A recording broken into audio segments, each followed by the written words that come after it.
Lucas 9:23.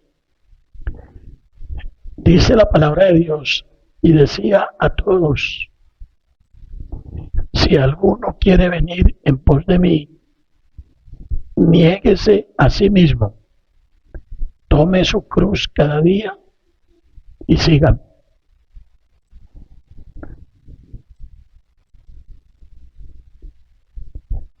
Hemos estado diciendo en todos estos sermones que todo en la vida cristiana depende de nuestro nivel de entendimiento del Evangelio. Y hemos venido diciendo que el Evangelio no es otra cosa sino las misericordias de Dios para con nosotros. Eso es lo que hemos venido machacando en estos últimos sermones. Nosotros los cristianos creemos para entender, no al contrario. No espere que usted va a entender la Escritura para poderla creer. Usted primero cree y luego entiende. Porque el Señor Jesucristo dijo muy claramente cuando habló de la parábola de las diferentes tierras y del sembrador, dijo a unos: yo hablo en parábolas para que unos no entiendan, para que no comprendan y se conviertan. Hay una intención deliberada en Dios de que la palabra no es para todo el mundo, es para sus escogidos. El llamado es universal, pero el entendimiento de la palabra es para su gente.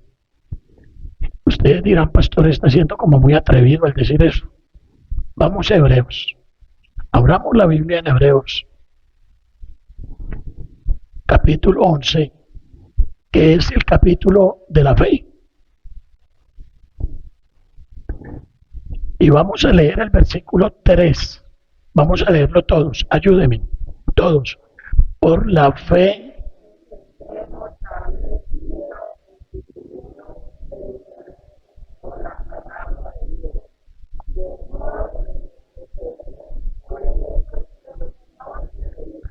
se nota que tienen frío.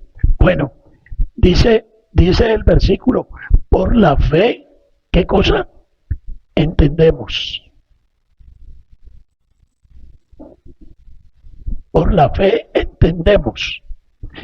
Dígame usted a un inconverso, usted le dice: Dios creó los cielos y la tierra, y el inconverso, ¿qué dice?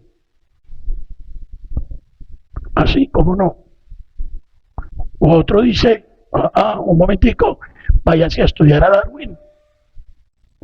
¿No ha oído hablar de la explosión del Big Bang? No les dice nada. Pero aquel que recibe el don de la fe entiende quién es Dios. Y entiende el carácter de Dios. Y entiende la obra de Dios. Por la fe entendemos haber sido constituido el universo por la palabra,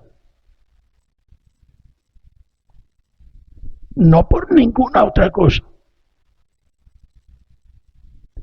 Dios no mezcló cemento con arena y balastro. Dios no le puso agua a eso. Dios no se fue a un laboratorio químico a mezclar elementos. Solo usó su palabra. En este momento estamos frente a la palabra de Dios. Tengan la bondad de ir al Evangelio de San Juan, al capítulo 1. San Juan 1. Y pongan los ojos en el versículo 3. El versículo 1 y 2 está hablando de la palabra. En el principio era la palabra, y la palabra era con Dios, y la palabra era Dios. En el versículo 2 dice: La palabra era en el principio con Dios. Y ahora en el 3 dice, todos, por favor, todos con la versión Reina Valera, todos. Todas las cosas por Él.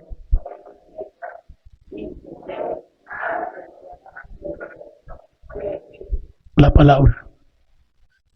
La palabra. Y ustedes saben que la Biblia nos dice que la palabra es una espada que destruye, pero destruye para construir. Acaba con la vieja criatura y trae una nueva. Estamos frente a una nueva creación por el poder de la palabra. Hermanos, cuando yo les digo, vuélvanse fanáticos de la palabra de Dios. Cuando yo les digo, conozcan la palabra, vuélvanse eruditos de la palabra, no los estoy engañando. No les estoy imponiendo cargas que ustedes no pueden llevar. ¿Por qué? Porque el que cree, entiende.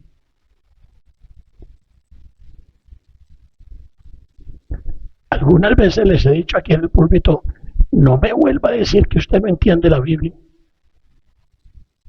Porque si usted me dice que no entiende la Biblia, me está diciendo, pastor, yo no creo.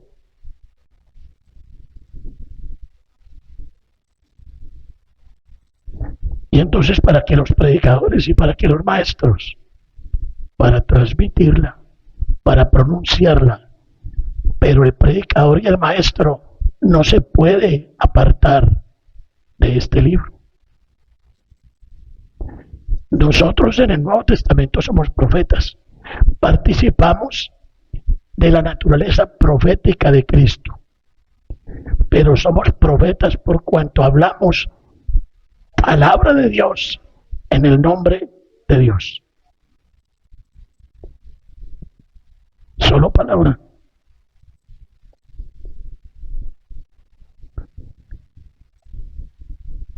No hay ninguna otra motivación que me pueda dar el poder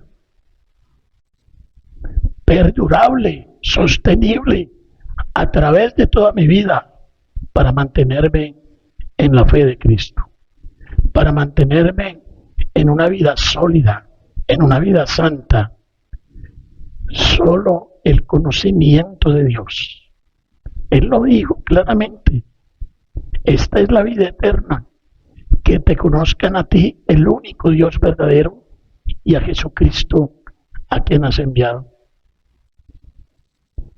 Los cultos emocionales, los cultos donde hay efervescencia y entusiasmo, son muy lindos, pero solo eso. Las campañas con estadios llenos, yo les hablé de eso. Yo soy de esa generación de los estadios llenos. Programas especiales para problemas específicos, terapias de cualquier clase. No son motivaciones correctas. La única motivación correcta son las misericordias de Dios. ¿Las conoce? Hoy vi al hermano John aquí entusiasmado. Estaba retándonos a recordarnos el Evangelio todos los días. ¿Qué es eso? Es simplemente lo que la Escritura nos dice: no te olvides de ninguno de sus beneficios. Recuerda lo que Dios ha hecho por ti. Recuerda sus obras, sus proezas, sus grandezas. No solo las que están en la Biblia, sino las que hace en tu vida. Esto es lo que nos falta en la iglesia. Esto es lo que falta en nuestros matrimonios. Esto es lo que falta en las familias. Esto es lo que falta en el país. Esto es lo que falta por todas partes. Por eso se nos pierden los hijos cuando llegan a la universidad. Apenas llegan a tener edad mayor, toman su camino y no hay quien los ataje. ¿Por qué? porque en la casa nunca les enseñamos sistemáticamente las misericordias de Dios.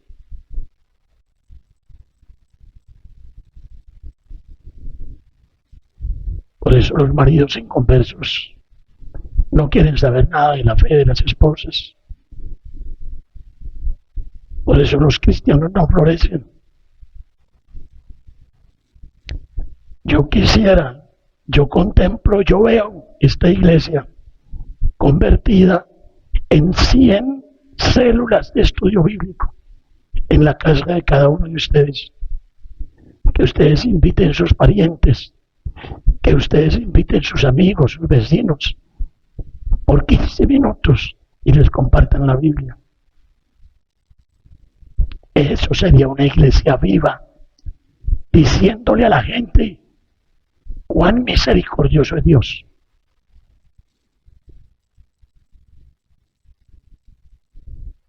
Hay muchos cristianos hoy en día, hasta están metidos en la política y aspiran a ser agentes de corporaciones y hasta de la presidencia de la República. Pero lo que necesitamos es cristianos verdaderamente motivados. Y la única motivación válida y verdadera es la palabra de Dios. Pero para que todo esto suceda, lo de las células de estudio bíblico y para que haya verdadera motivación, la iglesia tiene que entender con toda claridad las misericordias de Dios. De lo contrario, no pasará de ser una iglesia sin impacto. Y esa es la pregunta mía y es la pregunta de muchos pastores en el mundo hoy. ¿Por qué la iglesia hoy no impacta? ¿Saben lo que decían cuando empezó la iglesia en tiempo de los apóstoles? Decían las personas, aquellos que trastornan el mundo han llegado aquí.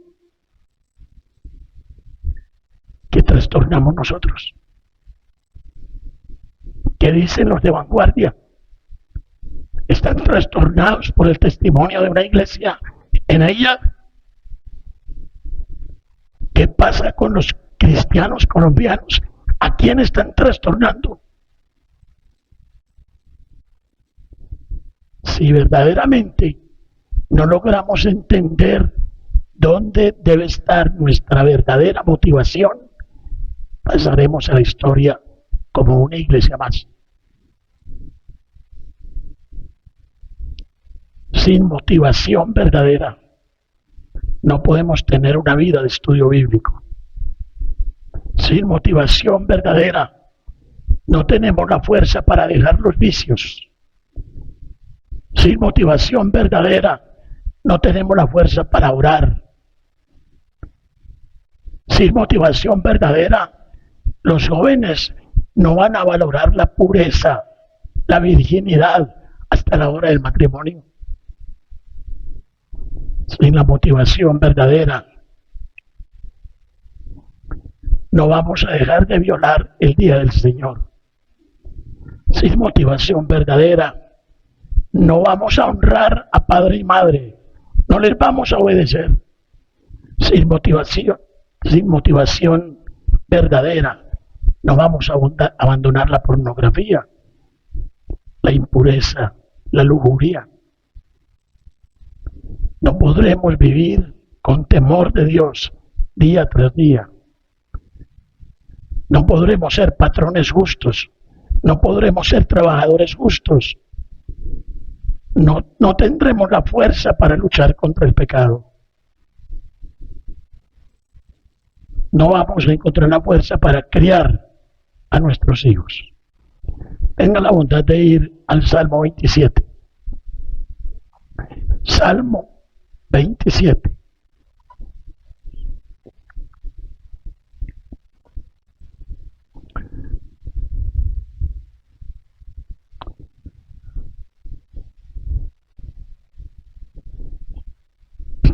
¿Ya tienen los ojos ahí en el Salmo 27?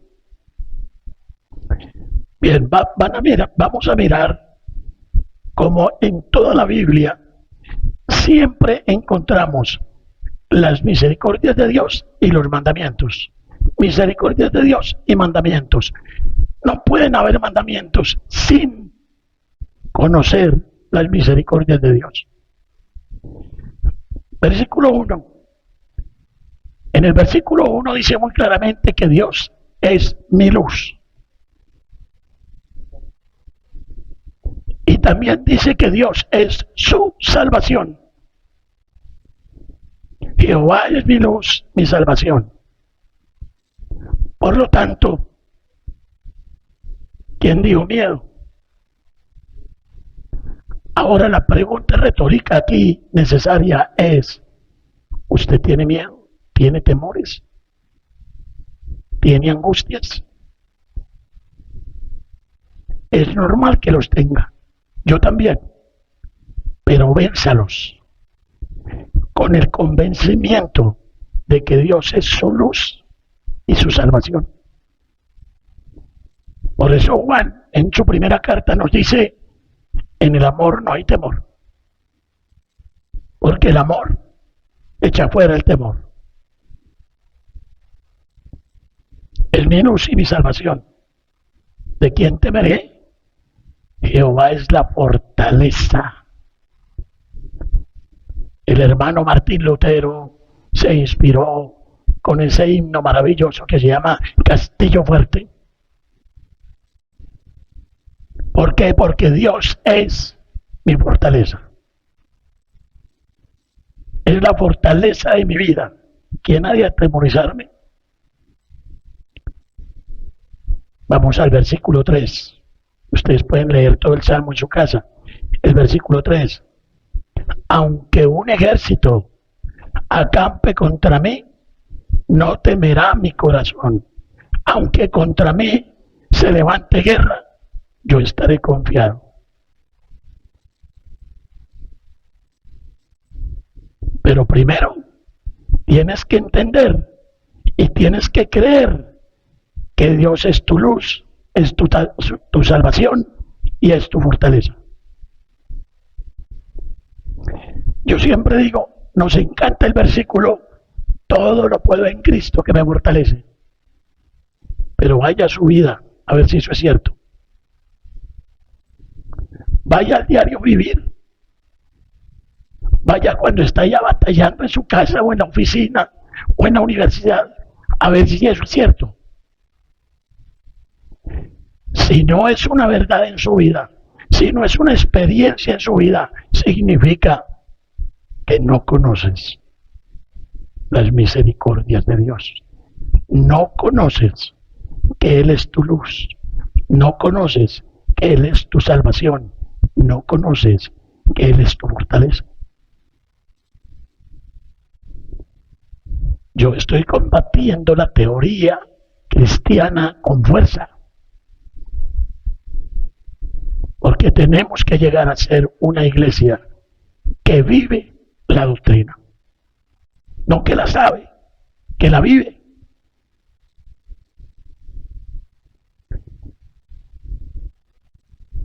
Pongan sus ojos en el versículo 5. Porque Él me esconderá en su tabernáculo en el día del mal.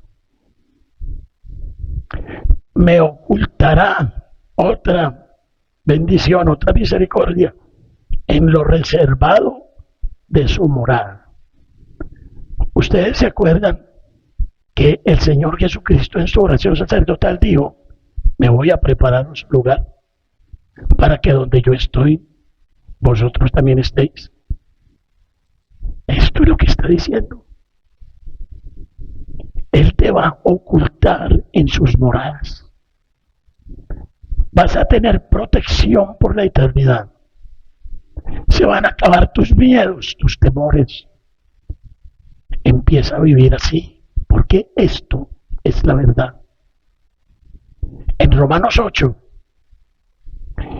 no se vayan a Romanos 8, en Romanos 8 dice que el Señor nos conoció íntimamente desde antes de la fundación del mundo. Dice que nos llamó, pretérito perfecto todo, en Romanos 8. Y dice, y nos predestinó. Y dice, y nos justificó desde la eternidad.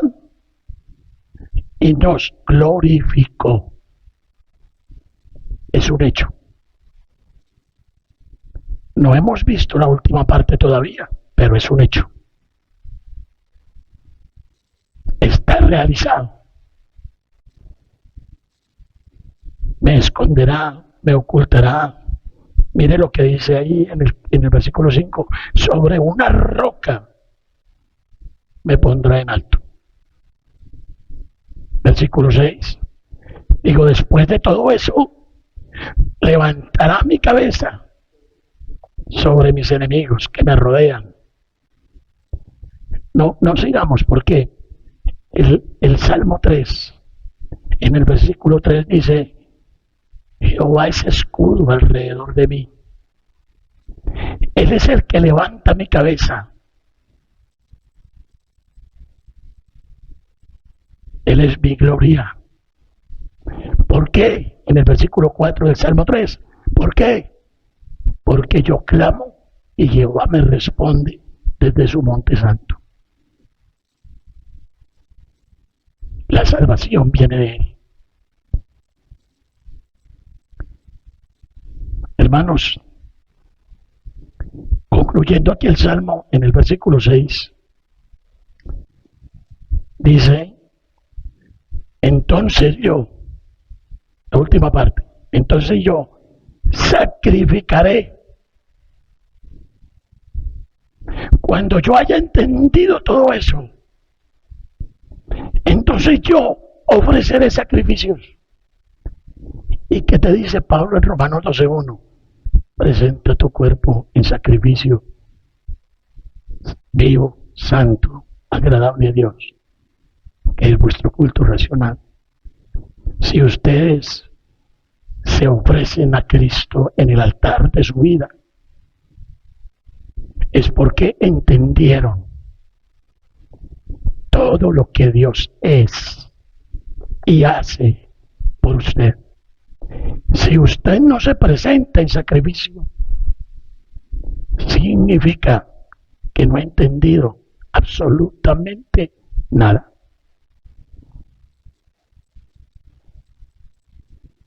Sacrificaré en su tabernáculo sacrificios de júbilo, cantaré y entonaré alabanzas de Jehová. Pero devolvámonos en el Salmo, vamos al verso 4, porque la persona que ha entendido todo esto, ora como oraba David, una cosa he demandado a Jehová, una cosa he pedido a Dios, y esta buscaré, que yo esté en la casa de Jehová todos los días de mi vida, para contemplar la hermosura de Jehová y para inquirir en su santo templo.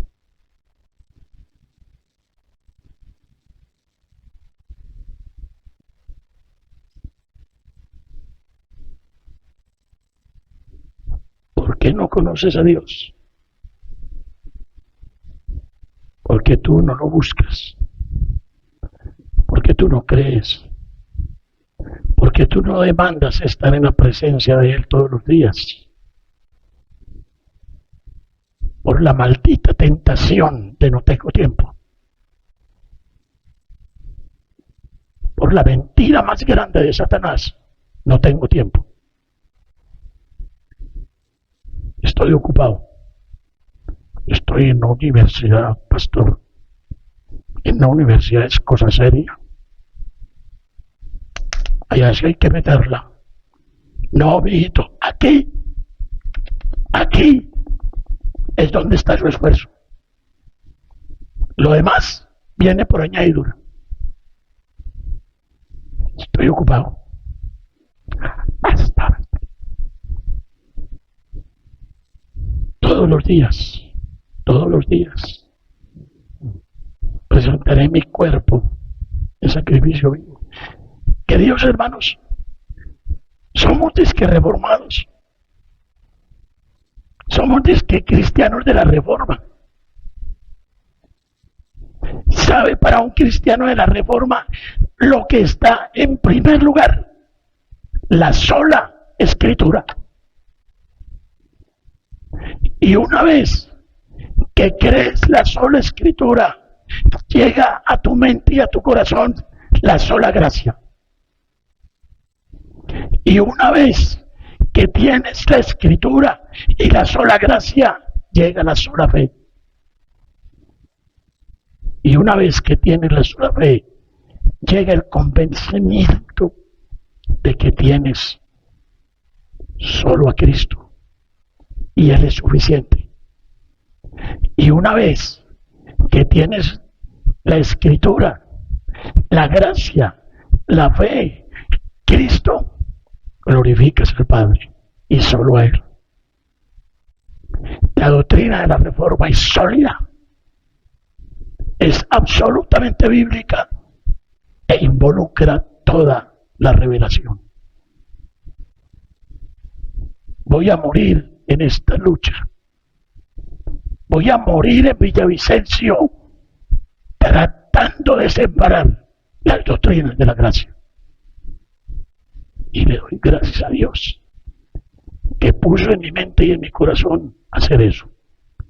Y le doy gracias a Dios que me llamó a Villavicencio, porque no pude hacerlo en Bogotá, no pude hacerlo en La Guajira.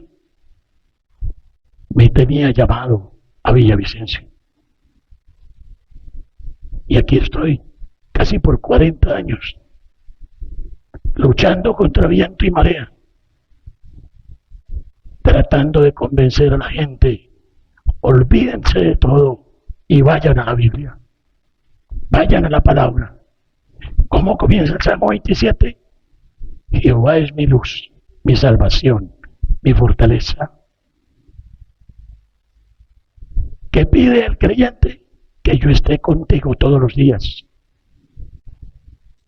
porque será la única manera en que usted pueda mostrar una vida colocada sobre la roca.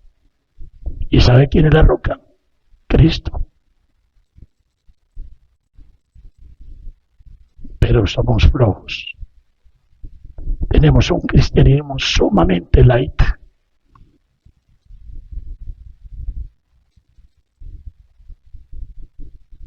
Andamos por la superficie. Somos muy religiosos, pero en el corazón falta mucho.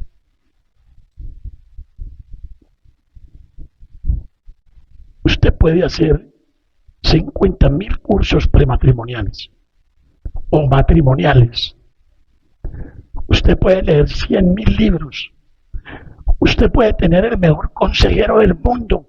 Puede tener el mejor pastor del mundo. Si no tienes la motivación correcta, no logras una vida cristiana floreciente.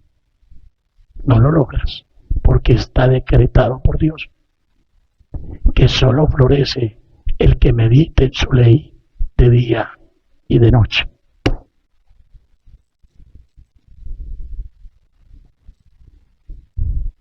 ¿Qué tengo que hacer para convencerlos? ¿Quiere que me arrodille delante de cada uno de ustedes? Lo voy a hacer.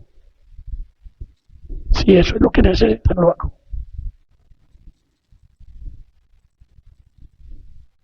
Pero no se contenten con vidas miserables.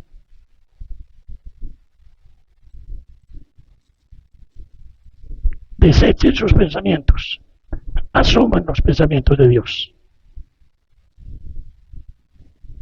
Si despertamos en esto, estaremos listos para enfrentar lo que se venga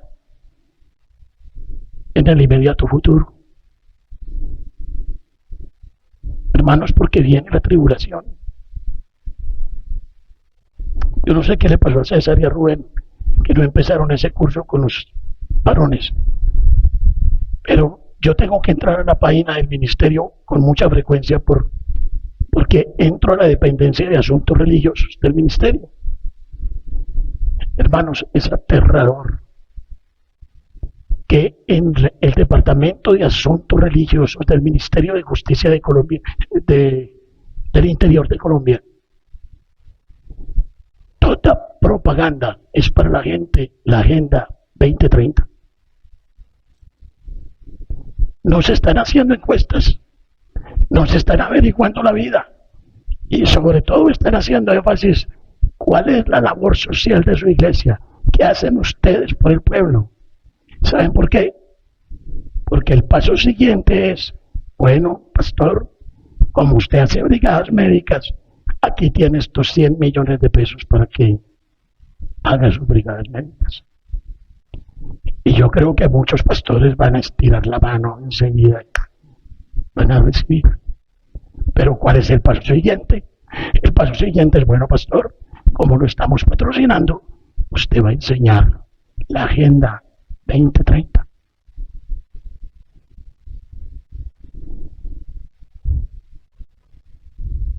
Increíble. La apostasía está creciendo.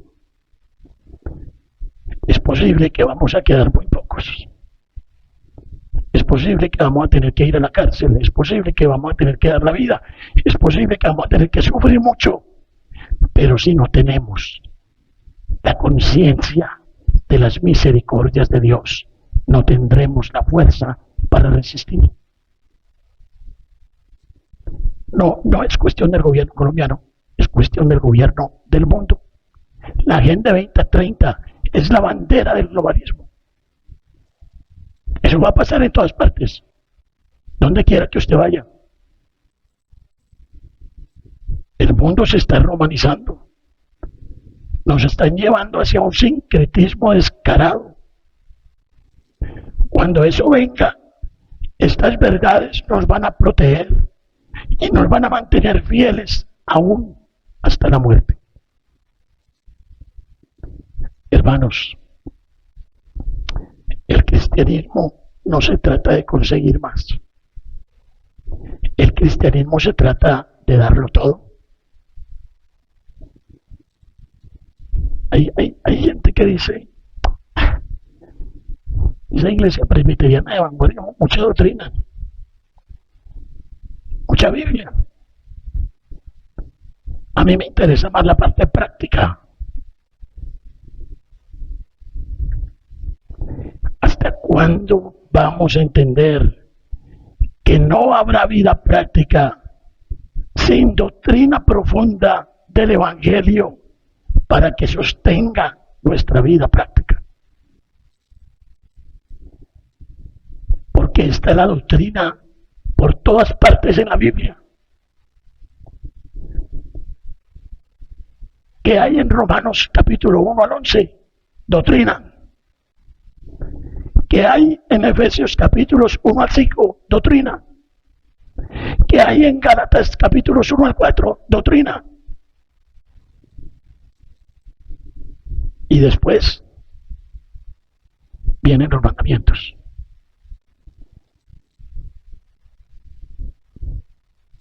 Romanos 12 en adelante, mandamientos. Efesios 6, la armadura de Dios. Gálatas 5, la vida en el Espíritu. Pero antes, doctrina.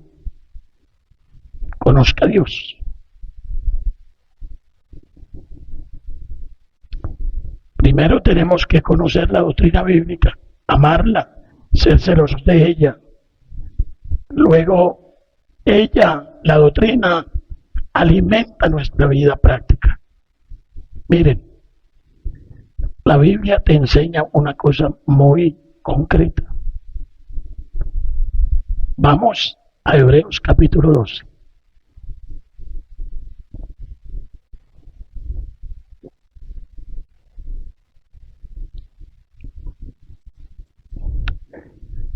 Hebreos capítulo 12.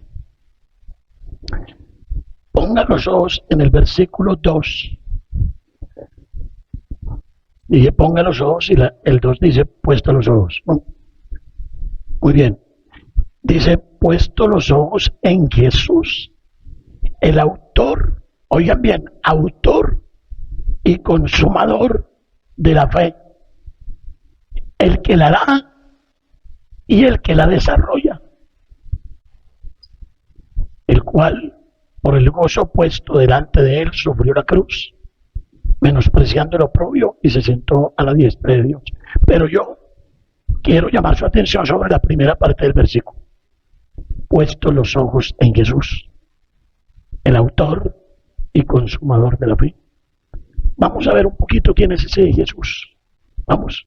Yo sé que ustedes lo conocen, pero vamos. Filipenses capítulo 2. Filipenses capítulo 2. Y alístese para leer con entusiasmo todos. Pero por favor, ya pasó la lluvia, ya no hay tanto frío. Filipenses 2 y el versículo 5.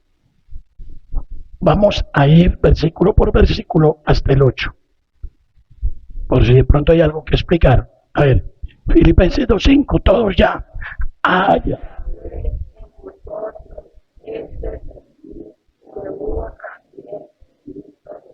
El 6.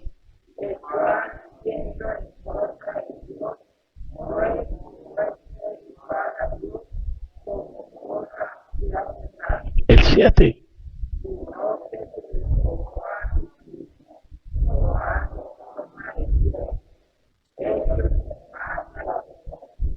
Siga.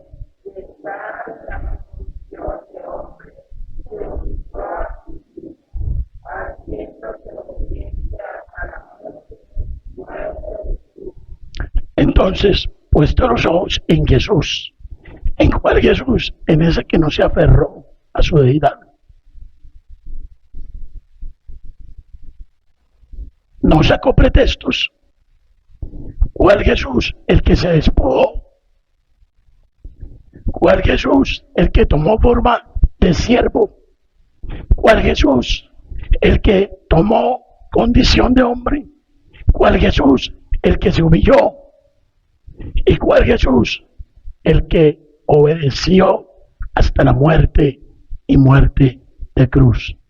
¿Está dispuesto a poner los ojos en ese hombre? Que también es Dios. ¿Quiere hacer lo mismo? Despójese. ¿De qué tiene que despojarse? ¿Qué es lo que le estorba? ¿Qué es lo que le estorba? ¿Qué es lo que usted ama tanto? Está ocupado, que no tiene cómo, que es imposible, Señor, que yo te ofrezca una mañana los domingos. Imposible, porque tú no me das el tiempo. Porque si dejo de trabajar el domingo por la mañana, me muero de hambre. Mentiroso. Mentiroso como Satanás. Él dijo, yo te proveo. Él dijo, yo te cuido. Él dijo, yo te pongo sobre la roca. Él dijo, te esconderé en lugar seguro. Él es nuestro amparo y nuestra fortaleza y nuestro pronto auxilio. De pronto no dirás esas cosas con tus palabras, pero lo dices con tus hechos.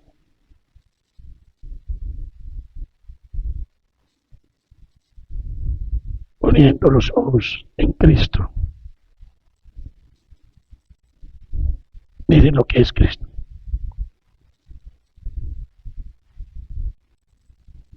¿Qué tal que el Señor Jesucristo le hubiera dicho al Padre, no Padre, no? Humillarme, hombre, no. Morir en una cruz, permitirles que me escupan, no. Son unos flojos degenerados, son unos celos que pierdan. ¿Qué tal que Cristo hubiera asumido eso? No lo hizo así, no se aferró a nada. Lo dejó todo, te lo entregó todo, te lo dio todo, hasta la muerte y muerte de cruz. Conoces las misericordias de Dios. El acto de redención de Cristo es todo, porque es Dios mismo entregándose. Ahora el Señor te pide, entrégate tú en sacrificio vivo. Y tú le dices todos los días, mi casa, mi carro, mi cuerpo, mi salud, mi negocio, mi novio, el apartamento, la universidad, la salud, la política. Oh Dios, es que vivimos en este mundo. Todavía no hemos llegado al cielo. Espérate que lleguemos.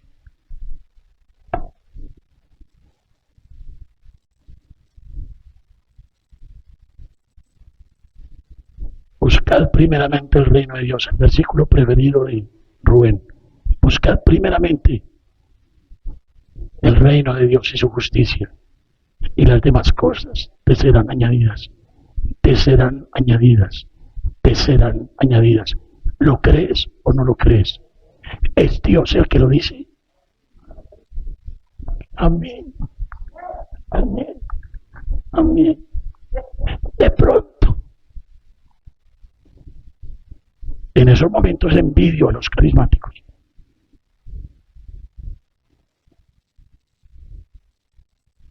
Pablo, cuando se dio cuenta de lo que estaba analizando, las grandezas de Dios, estalló en una doxología. Nosotros, amén, amén, amén. Entrega total, entrega radical, entregarlo todo por obedecer al Señor. Vamos antes de terminar, tengo un minuto, vamos antes de terminar, a ver cómo Pedro en su carta resume todo esto que hemos dicho hoy.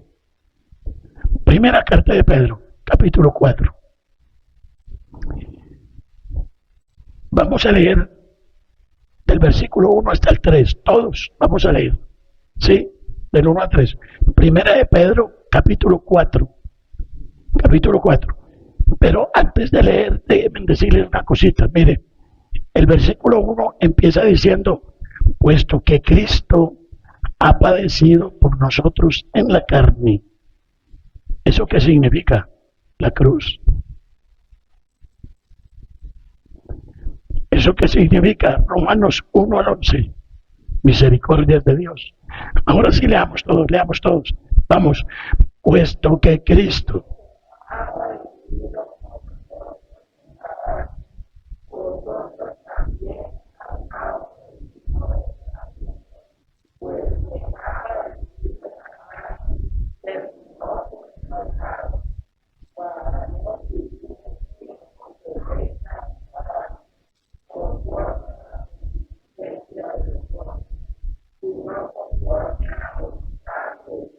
y el 3, basta.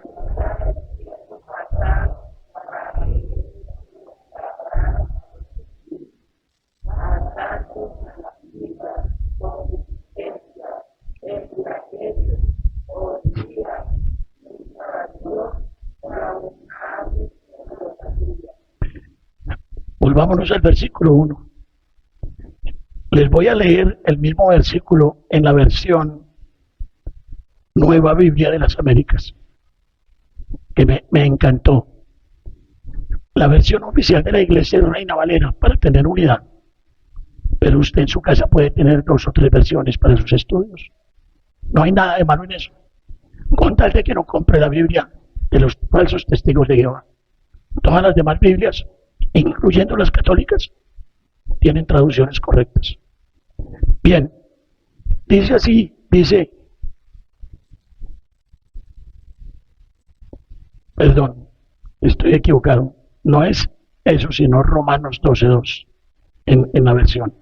Dice, no se adapten a este mundo, sino transfórmense mediante la renovación de su mente para que verifiquen cuál es la voluntad de Dios, que es bueno y aceptable y perfecto. estamos listos para estudiar Romanos 12:2. Pero ya deben estar listos para cumplir Romanos 12:1. Así que, hermanos, os ruego, por las misericordias de Dios, que presentéis vuestros cuerpos en sacrificio vivo, santo, agradable a Dios, que es vuestro culto racional. Ofrezcámonos, escúchenme, hermanos, ya, con esto termino. Ofrezcámonos, no para obtener algo, sino porque ya lo tenemos todo.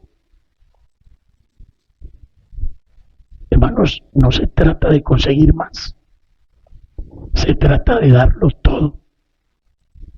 Usted no puede seguir siendo un cristiano consumista, consumidor.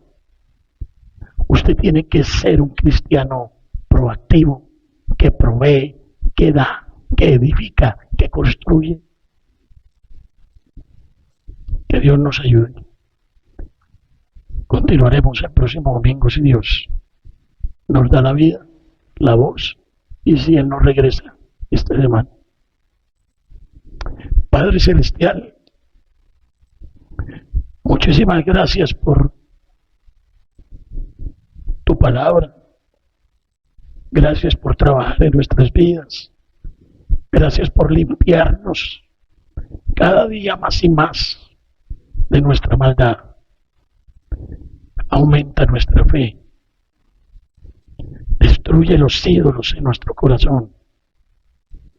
Límpianos de nuestra maldad. Más y más. Y gracias porque tu Hijo Santo nos dio su justicia para estar delante de ti. Gracias por haber estado con nosotros hoy día. Permítenos guardar tus cosas en nuestro corazón y obedecerlas. En el nombre de Cristo Jesús. Amén.